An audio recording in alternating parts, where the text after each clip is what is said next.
put this in context, you were mid-20s, and I just started as a rookie professor 2 years before. So Bill, at the time, was trying to set up an interesting business, which ultimately became Gotham Partners. So for those of you who are students, as a 20-something-year-old, Bill set up his first hedge fund. So why did you set up Gotham, Bill? And what did you learn from that experience? Experience is making mistakes and learning from them. So that's what I learned. The answer is I went to business school to learn how to be a good investor. And I learned the first rule of investing, which is you do your due diligence before you wire in your money. And when I got to HBS, I actually opened the course catalog for the first time, and there wasn't a class on investing. Now, there were classes on accounting, there were classes on finance. So I decided I had to develop my own little self-study program. And I wanted to, so I opened a Fidelity brokerage account. I said I had some money I'd made in the real estate brokerage business. This was my tuition in the investment business. And it was about a year of tuition. And if I lost it, it was as if I had gone to business school for 2 years but paid for 3. So I figured it was like the inverse of the Oxford 1+1 program. But the first stock I bought went up, and then I said, okay, I found what I want to do. A little more involved than that, but actually my father, who's here, he came with us. That's Dad over there in the corner. You can ask him whatever questions you want afterwards. He told me it was a really dumb idea to start an investment fund right out of business school. And he recommended that I go work for Michael Steinhardt or George Soros or one of the other famous investors at the time. But I figured that I knew enough. This is the perils of youth.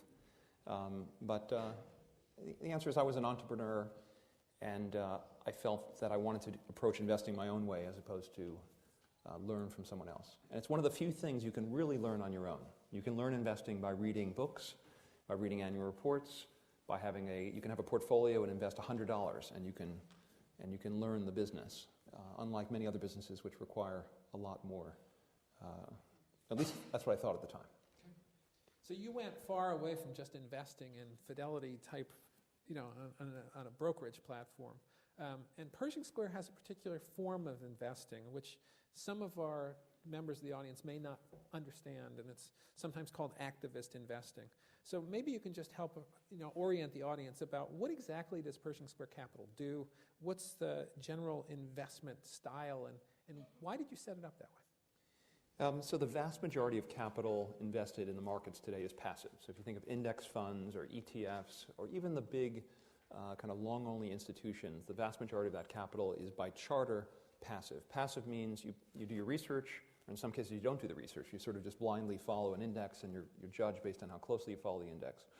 If you think about investing 100 years ago, though, you had Andrew Carnegie owning 20% of U.S. Steel, or you had J.P. Morgan as a large owner of various companies over time. And in the old days of investing, an owner would act like an owner. So if they were unhappy with the performance of the business, they would replace the CEO. If they were unhappy with the board's judgment, they would make changes to the board. And as capitalism sort of democratized the investment process, and as any kid in business school can open a brokerage account, and as the owners of many of these great businesses over time, gave the shares away to a university or their heirs, and the ownership was spread out, the Sam Waltons of the world kind of passed away, and the boards became to be managed by professional owners.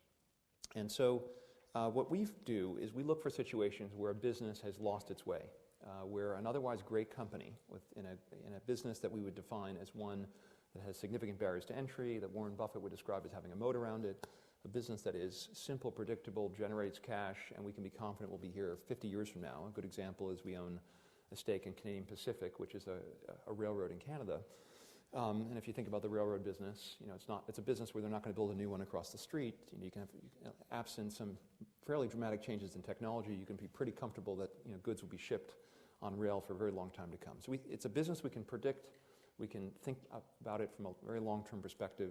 We can buy it at a price that's interesting. And in the case of CP, this was the worst-run railroad in North America. It had the lowest profit margins. It was trading at the lowest valuation relative to earnings, and had a very unhappy shareholder base, but there was nothing they could do about it because they were inherently, again, the biggest investors tend to be very passive. And we saw an opportunity, and the opportunity was if you could replace the worst CEO in the railroad industry with the best CEO in the railroad industry, a lot of money could be made. And we bought first 12% of the stock and then another 2%, so about 14% of the stock. We recruited a guy named Hunter Harrison, who is widely considered the best railroad executive of all time, certainly in North America. He had retired at 65. He was 66 and a half. He had signed a 2-year non-compete with his employer, and I think the biggest mistake they made was a 2-year non-compete, because he was running the other Canadian railroad, Canadian National. And we hired him as a consultant. He helped us study the railroad, and he had plenty of fire in his belly. And we said, look, would you be interested in a day job? And he said, let me check with my wife. And she said, you know what, it's time to get you out of the house again. And my wife says that all the time. and we recruited him, and then we had to simply put him in place. Now, the problem was Canadian Pacific has one of the most sort of esteemed and illustrious boards in Canada, at least at the time. And it was the former head of the Royal Bank of Canada, the former CEO of Suncor Energy, the former head of the steel business. It was a very, very important board. And they didn't like the idea that this idea was coming from outside the company, so they said no. So we went to the shareholders and we ran an election, a proxy contest. We put up 7 directors for 7 seats on a 13-seat board. And the shareholders voted with us 90% of the time and voted against the other guys. And they got between 3 and 11% of the vote. We put our directors on. We did a review of the best CEOs in the world. Turns out the guy we identified was the best guy. We put him in as CEO. That was 16 months ago. And it's almost the most profitable railroad in North America after 16 months. That's how quick this guy goes to work. Stock's gone from $46 to $151 a share. It's, a little under $8 billion market cap to a $25 billion market cap. And that's kind of the perfect example. Now, it doesn't always work that way. And I have a feeling that Peter might ask me about one of those cases.